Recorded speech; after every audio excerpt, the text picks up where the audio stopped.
সংসদে তো এক নায়িকা গায়িকা, সে বলল আমি সিয়া 7টা পড়েছি, সিয়া 7টা, সিহা 7টা।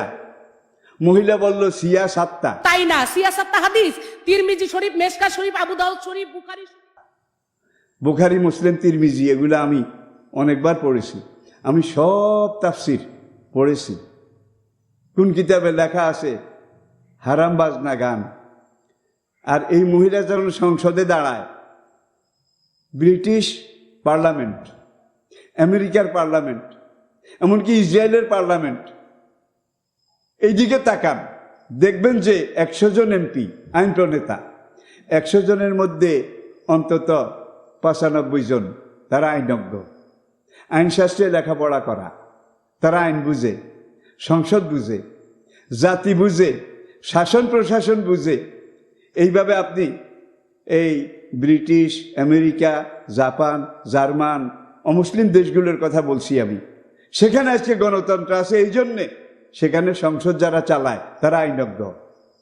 আর আমাদের সংসদ যারা চালায় তাদের মধ্যে নায়িকা আছে, গায়িকা আছে, খেলোয়াড় আছে, প্লেয়ার আছে। 100 জন এমপির মধ্যে 90 জন বাংলাদেশের বড় মাপের ব্যবসায়ী, আইনজ্ঞ, আইনশাস্ত্রে বিশেষজ্ঞ। এরকম আপনি 100 জনের মধ্যে 5 জন যদি পান তাহলে আমাকে জানাইন, আমি উপকৃত হব। আমি অনেক খুঁজেছি, আমি পাই নাই। যেই দেশের 100 জন আইন প্রণেতার মধ্যে 90 জন ব্যবসায়ী, তারা যখন পেঁয়াজের দাম বাড়ায়, তারা যখন সোয়াবিন তেলের দাম বাড়ায়, পুরা ব্যবসাটা কিন্তু তাদের কয়েকজনের হাতে, মনোপলি। তখন জাতি তাদের কাছে জিম্মি, সরকার তাদের সাথে পরাজিত, পুরা দেশ সবকিছু তাদের নিয়ন্ত্রণে। সরকার নামে আসে, কিন্তু সরকার চেষ্টা করতেছে, অস্বীকার করার জো নাই।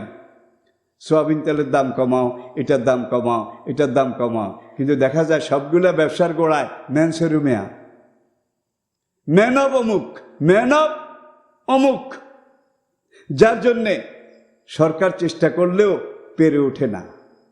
আগুন আল্লাহর গজব, বন্যা আল্লাহর গজব, কোনো সন্দেহ নাই। তবে এগুলো এখনো সীমিত পর্যায়ে আছে। আমরা যদি এখনো লা আল্লাহুম ইয়ারজিউন এই আয়াতের ভিত্তিতে আমরা আল্লাহপন্থী হয়ে যাই, আল্লাহ সব গজব দূর করে দেবেন। বন্যা আল্লাহ সংকুচিত করে কুদরতে হাতের মুঠায় এটাকে কবজা করে রাখবেন। বন্যাকে আল্লাহ নামতে দেবেন না, অনুমতিও দেবেন না। আগুন বলবেন যে এটা লাগতেই পারে, লাগতেই পারে, কিন্তু এটা কোন আগুন? পদ্মা সেতু উদ্বোধন হলে আজকে 1 সপ্তাহ, 1 সপ্তাহের মধ্যে কয়টা দুর্ঘটনা হয়েছে সেখানে বলেন? আজকেরও ঘটনা, একটা গাড়ি একেবারে 4 চাকা উপরের দিকে, গাড়ি নিচের দিকে, কেউ মারা গেছে, কেউ জীবনের জন্য আহত হয়েছে, পঙ্গু হয়েছে। সেখানে বাস উল্টে গেছে, ট্রাক উল্টে গেছে। এই সেতুটা উদ্বোধনের সময় যদি আমরা আল্লাহর কাছে দোয়া করতাম, দোয়া করারও কোনো হুজুর ছিল না সেখানে, কোরআন তেলাওয়াতেরও কোনো হুজুর ছিল না সেখানে, গজব আসবে না, আসবেটা কি? প্রিয় দর্শক শ্রোতা, পরিশেষে যেই কথা বলে আমি আজকের আলোচনার রেশ টানতে চাই, শেষ করতে চাই, সেই কথাটা হলো ওলাও আন্না হালাল কোরা আমানু, কোনো জনপদের মানুষ যদি আমি আল্লাহর উপর ঈমান আনে, অত্তাকাও এবং খোদাভিত্তিক তাকওয়া পরেশগারী অবলম্বন করে, লাফাতাহনা আলাইহিম বারাকাতিম মিনাস সামাই ওয়াল আরদ, সেই জনপদ, সেই দেশ, সেই জাতির জন্যে আমি আসমানের সব বরকতের দুয়ার খুলে দেই, অলারদ জমিনের সব রেজেকের দুয়ার খুলে দেই। তাদেরকে এমন রেজেক দেই সেই দেশের দাম বাড়ে না, কোনো জিনিসের ক্রাইসিস হয় না। তারা নিজেরা খেয়ে আশপাশে সবাইকে দান করলেও তাদের রেজেক উদ্বৃত্ত থেকে যায়। ইউসুফ নবীর মতো, ইউসুফ নবীর মতো অকাতরে শুধু দাও, শুধু দাও, শুধু বিলাও, দেশে নয় বিদেশে, জাতীয় নয় আন্তর্জাতিক পর্যায়ে, কিন্তু রেজেক শেষ হয়ে যাওয়া তো দূরের কথা, কমেও না। এটা আল্লাহ পাকের দেয়া বরকত। সুতরাং আমরা আল্লাহর পথে ফিরে আসি। এখন যে সিলেটের বন্যা, এখানে ওখানে যে অগ্নিকাণ্ড, যত কিছু হচ্ছে, এগুলো ওই গজবের একটা ছিটা ফোটা। এগুলো অ্যাক্সিডেন্ট ইজ অ্যাক্সিডেন্ট বললে হবে না, আল্লাহর গজব নিঃসন্দেহে। পানি যখন সীমা লঙ্ঘন করে সেটাও গজব, আগুন যখন সীমা লঙ্ঘন করে সেটাও গজব। তাহলে সিলেটের বন্যা পানির গজব, আর এখানে বিভিন্ন জনপদে যে আগুন অগ্নিকাণ্ড হচ্ছে, ভাই এটা কি চিন্তা করা যায়? একটা লঞ্চ পানির উপর দিয়ে চলে, এই চলমান অবস্থায় আগুন লেগে লঞ্চের অর্ধেক জ্বলে গেছে, ইঞ্জিন তখনও চালু। সেখানে উদ্ধার কাজে কারা গেছে আপনারা জানেন, সিলেটে উদ্ধার ত্রাণ কাজে কারা গেছে আগে, সবাই আগে আপনারা জানেন, আপনারা দেখেছেন, আপনারা সাক্ষী। কিন্তু জিম্মাদার যারা, আলা কুল্লুকুম রাইন ও কুল্লুকুম মাসউলুন আন রাইয়াতিহি, সাবধান, তোমাদের প্রত্যেকের উপরে এক একটা জিম্মাদারি আছে, দায়িত্ব আছে।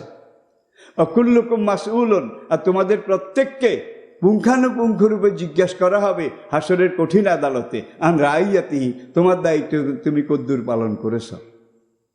আমরা দেখি অর্ধেক পৃথিবীর বাদশাহ গভীর রাতে মদিনার গলিতে গলিতে হাঁটছেন, সাথে কোনো দেহরক্ষী নাই, কোনো প্রহরীও নাই। খুতবা দেওয়ার জন্য মসজিদে নববীর মিম্বারে দাঁড়িয়েছেন। মসজিদে নববীর মাঝখান থেকে একটা যুবক, টকবকি যুবক, স্প্রিং এর মতো দাঁড়িয়ে গেল, ইয়া আমির আল মুমিনিন কেফ। অর্ধেক পৃথিবীর বাদশাহ তাকে ধমক মারে, থামেন, আপনার খুতবা থামান। আমিরুল মুমিনিন থেমে গেলেন। থেমে গিয়ে জিজ্ঞাসা করলেন, ভাই কি বলবে? কে ইয়ামন থেকে যেই মূল্যবান চাদর এসেছিল, মদিনার প্রত্যেক নাগরিক একটা করে চাদর পেয়েছে। আমাদের যারা ওই চাদর কেটে জামা বানিয়েছে, আমাদের সবার জামা হাঁটুর উপরে। আপনার জামা দেখি একবারে টাকনু, নেসপো শাক পর্যন্ত। আপনি ইমারতের দায়িত্ব হাতে পেয়ে, খেলাফতের দায়িত্ব হাতে পেয়ে, মুসলিম বিশ্বের বাদশাহ হয়ে চাদর কয়টা নিছেন আগে হিসাব দেন। আর হযরত ওমর একটু টল ফিগার ছিলেন, 1000 মানুষের মধ্যে দাঁড়াইলেও তার মাথা সবার উপরে থাকতো। তো জামাও তো এরকম। এখন ওই যুবক বলে, আমার জামা দাঁড়িয়ে বললেন মদিনার অমুক গলিতে, অমুক দোকানে, অমুক দিন, আমি আর আমার পুত্র ওমর, আবদুল্লাহ ইবনে ওমর, যখন জামার কাপড় নিয়ে গেছি, জামার মাপ দিচ্ছি, ছেলে তারটা আমাকে দিয়েছে, সেখানে আরো 2জন কাস্টমার ছিল, আমার নাম মনে নাই। মদিনার সব নাগরিক তো জমাতে আসতেন, সেই কাস্টমার 2জনের কেউ কি আসেন? 2জন দাঁড়াইছে মুসল্লিদের মাঝখান থেকে, দাঁড়ায় বলে, আল্লাহর কসম করে বলছি, আব্দুল্লাহ ইবনে ওমর যেই কথাটা বলেছে এটাই কথা, আমরা সেখানে উপস্থিত ছিলাম। ছেলে তারটা, তার ভাগেরটা পিতাকে দিয়েছে, দেওয়ার পরে বাপ আমিরুল মুমিনিন তার জামা লম্বা হয়ে গেছে।